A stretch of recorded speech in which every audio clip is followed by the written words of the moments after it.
In today's video, I'm going to be sharing 7 secrets I've learned in my 30s that I wish I knew in my 20s. Let's go. Number 1, quiet your mind when you wake up in the morning. Some of the best ideas you receive is when you wake up in the morning and you're able to quiet your mind. Most of the time, we are busy chasing money, chasing the next opportunity, and chasing so many things that we never take the time to just quiet our minds to receive. And I've noticed that if you're somebody who is even spiritual, God usually talks to you when you're able to quiet your mind. And when you're busy and you're constantly on the go, it's difficult for you to be able to hear from God, or it's difficult for you to be able to get inspired ideas. It's a big advantage for you to be able to take some time out to quiet your mind, to be able to receive inspired ideas or to hear clearly from God. Number 2, ideas don't mean anything until you do something with it. Until you take actions on your ideas, they don't really mean anything. Some people romanticize their business ideas so much that they think like, oh, I have this amazing idea and somebody's going to steal the idea from me. The truth is, ideas are just very present everywhere we go. It's easy to get ideas, but the thing that's difficult is execution, to actually taking action and taking the steps in order for you to get the idea from idea state into a real tangible thing. I'm going to encourage you to focus more on you taking action on that idea. Remember this quote, it's from the Bible. It says, faith without works is dead. So don't just sit on an idea, do something with the idea, explore it and see what comes out of it. You'll learn more by doing than sitting and thinking or overthinking certain things. Number 3, assess your strengths, your weaknesses. Sometimes we get all this hype from our friends and our family, and most of the time they're telling us we are just very good at this thing, or they think we are awesome, we're going to be great at it. We also sometimes get criticized by our friends and our families and people who are close to us. The important thing is for you to assess your own strength and assess your own weakness. It's critical because at the end of the day, if you are leaning only towards what people are saying, you'll be making a big mistake because nobody knows you better than yourself. So irrespective of what people are saying, take account of what they are saying, but assess your own strengths and weaknesses and know what path you should go. Don't just take what people are saying. Also assess yourself and ask yourself the hard questions. These things they are saying, do you believe it to be true? Listen to feedback from people, but make sure you come to your own conclusion and make sure you are self-aware about your strength and your weaknesses. Number 4, you will never be fully prepared. No matter how much you prepare, you are never going to feel like you are fully prepared when you start a business. Start anyway. This is what holds a lot of people back. Most of the time, a lot of people feel like they need to get all their ducks in a row in order for them to start a business. This is far from the truth. You need to start with whatever you have and where you are and just start going. Just get some momentum going, because the truth is, people only come to your aid and people only come to help when they realize that you're actually taking action and you are doing the thing that you said you were going to do. If you are the type of person all talk and no action, nobody never takes you seriously. But until they see that you're fully committed to the thing and you're taking action on it, that is when help comes. So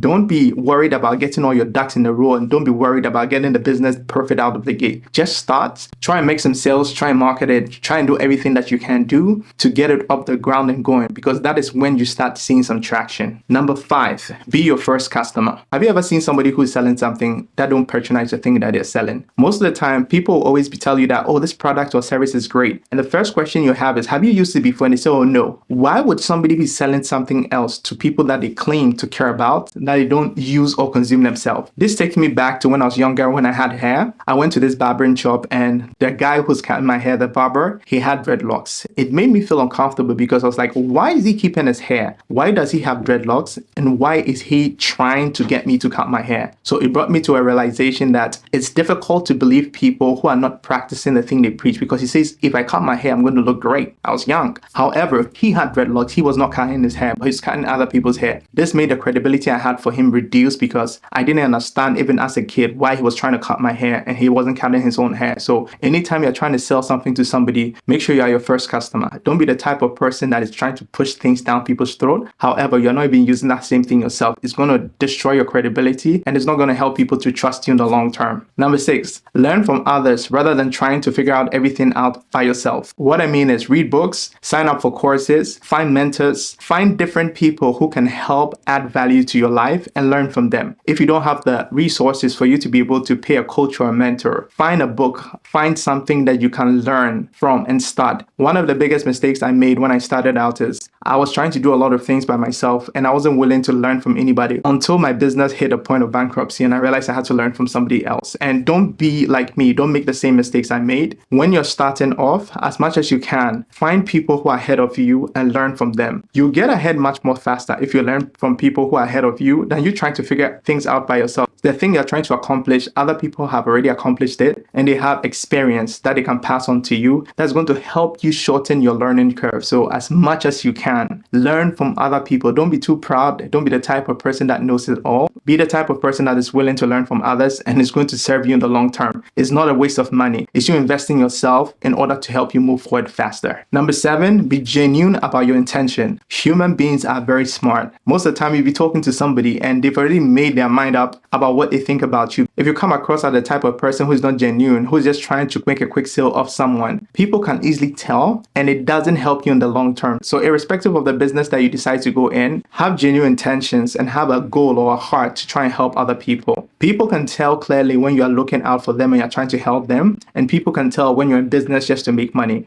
Don't be the type of person that everybody knows that, oh, this guy, when he sees you, he's just trying to sell something to you. Be the type of person that you prioritize your customer or your client first, and you look out for their own personal interest than trying to look out for yours. This is going to help you to build a positive brand in the marketplace over the long term, and this is going to serve you. My name is Kimbori. If you enjoyed this video, please go ahead to like and subscribe so you don't miss my next video. I'll be posting more content like this about life, business, and everything in between. I'll see you in the next video. Bye for now.